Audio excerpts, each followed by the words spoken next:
Hello, I'm Wander001, and this is a requested video of how to adjust mic levels for your Canon Vixia HF R400, but this will also be apt for other Vixia line devices. Now, what you have to know is that you will not be able to do this on the auto setting. You will have to click on auto and select another mode. In this case, I'm going to select programmed AE mode and select OK.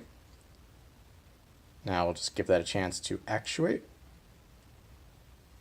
So there you can see the mic level indicator. Now you cannot just tap on the mic level to try and adjust it. You actually have to come over here to your settings area,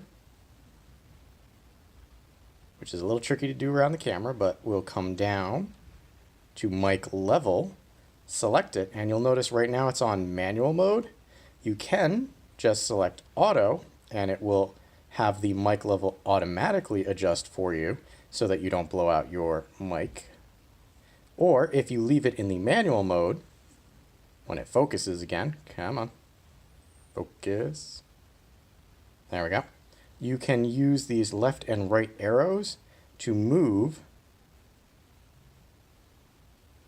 the decibels. So you see that white line under there, and that number changed as I pressed and held the mic level. So that is how you would adjust that. And once you're done, you can just come over and hit the X. There is no save, you just adjust it thusly, and there you go. Your mic level would be adjusted.